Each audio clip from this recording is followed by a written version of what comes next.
Hello, my name is Chloe, and today I'll be reading for you my story, which I have entitled The Forgotten La Follette. Hidden in the lowest level of the stacks in the Wisconsin Historical Society Library, Bronson Cutting La Follette's 1968 gubernatorial bid position lays in near pristine condition, seemingly untouched for years. Bronson La Follette, not to be confused with his grandfather, Fighting Bob La Follette, or his father, Young Bob La Follette, served as the Attorney General for Wisconsin from 1965 to 1969 and again from 1975 to 1987. He was born into a political family that was central to reforming the Wisconsin Progressive Party at the beginning of the 20th century. While he never would have known his grandfather, and his father's own career was cut short by the infamous Joe McCarthy, Bronson La Follette's time in office is reflective of his progressive political roots. In his 1968 run for governor, his platform stood mainly on reforming environmental policy and taking action where the incumbent administration, led by Governor Warren P. Knowles, took little. His position, entitled Preservation and Development of Wisconsin's Natural Resources, seems contradictory at first glance. Is it possible for resources to be both preserved and developed simultaneously? La Follette argues yes. La Follette opens his 58-page position with the subtitle A Call to Action and a quote by his grandfather from 1905 that reads, "We have looked upon the earth's resources as inexhaustible, but the truth is that they are in process of rapid exhaustion.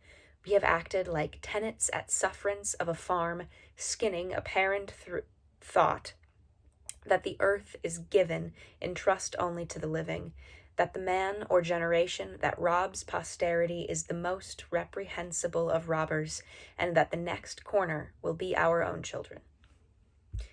At the same time as he is expressing his dissatisfaction with the state of the environment and environmental regulations, La Follette does paint a hopeful and sort of utopian portrait of what proper governments can get the world to be.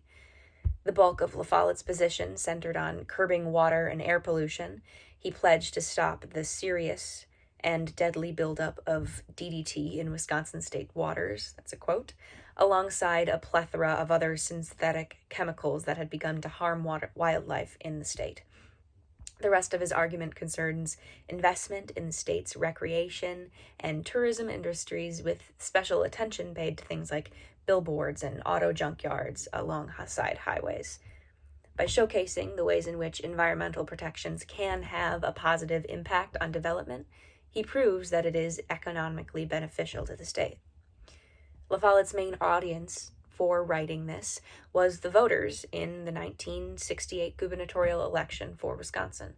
He would have wanted to appeal to those living in areas heavily impacted by the effects of environmental degradation, such as those living near the shores of Lake Michigan and in Green Bay, where discarded sewage and other pollutants killed fish and made the waters inhospitable, or those dealing with the health effects of smog and air pollutants in urban areas like Milwaukee, which at the time was considered one of the worst polluted air locations in the nation. On the other hand, another group of voters which he would have been appealing to would have been the wealthier population who valued the outdoors for their recreational purposes. Now, this position is reminiscent of the opinions voiced by people like Gifford Pinchot and John Muir, and questions of preservation or utilitarian conservation of the nation's natural resources. This reading puts the same concepts into a much more modern context and demonstrates the nuance with which these arguments must be confronted as technology evolves and we face novel threats to our environment's health. In La Follette's case, facing the advent of the environmental decade, debates around synthetic pesticides like DDT and record levels of toxic air pollution were at the forefront of his arguments. Confronting issues that were immediately a threat to the well-being of his voters, who were gaining an increasing awareness of the importance of protecting the natural environment, was important to him. In the end, La Follette lost the election to incumbent Governor Knowles, and his ambitions for the state's natural resources reform were not immediately realized. Even so, this document has value in what it demonstrates about the significance of environmental concern in the public eye at this time and the values that the average Wisconsin voter held. The devastating picture of the environment that was painted by Lit Follett is indicative of a society that has a potential to care for the preservation and well-being of the natural world and who wants to care. On the other hand, the fact that this was a platform which Lit Follett lost the election with warns that society might not have been willing to care at the time, even when the exact reasons for why they should were laid out and itemized before them. In hindsight, because Lit Follett was unable to implement these changes directly himself, the gubernatorial position ultimately serves as more of a prophecy for what the federal government would implement in environmental reform in the coming decade. Reading this document now, over 55 years after it was written, one is left wondering what could have been. How could Wisconsin landscapes and industries have looked different today had Lit Follett had the opportunity, won the election, and implemented those proposed changes? In thinking about tragedies such as the Love Canal that happened a decade later, how many similar tragedies might have been avoided had his pollution regulation taken place earlier? It is impossible to know.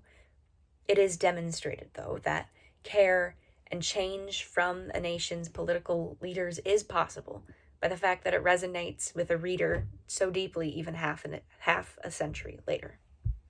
Thank you.